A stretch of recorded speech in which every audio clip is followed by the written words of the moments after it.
Now, day 6 of our out west with Out and About with Dayv took us from Eulo, but not before I had a coffee and some raisin bread at the general store there at Eulo, next to the Eulo Queen Hotel, and we headed off.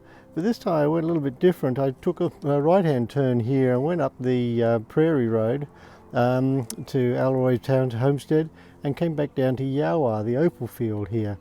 And at the opal field they've got some artesian baths and that sort of stuff for the caravan park, but also the opal field is the main point about it.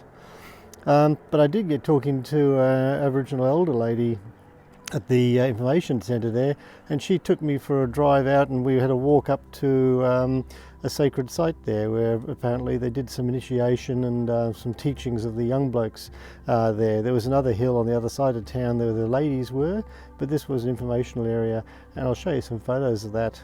With some interesting stones where apparently the elders sat, and other stones within that circle that show the location of water and some teachings and that sort of stuff that they did with the children.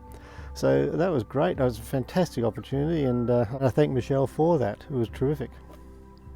So then I came down the shorter cut. I came down the dirt road here, a bit rough and ready with the washouts, but it was still a good road to come down.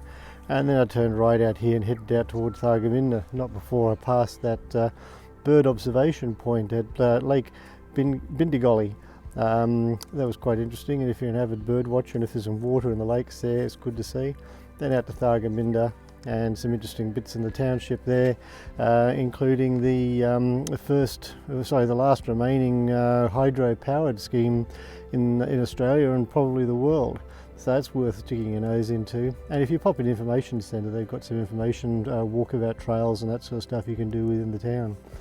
So then it was out further on the developmental road. I went out to Noccundra, the homestead there, turned left and came down to Noccundra Hotel, and that's where I spent the night tonight on our day. So that was a good chance there to camp by the Wilson River, have a beer up at the pub, and settle in for the night there with all the bird life and everything else carrying on. So that was a good drive.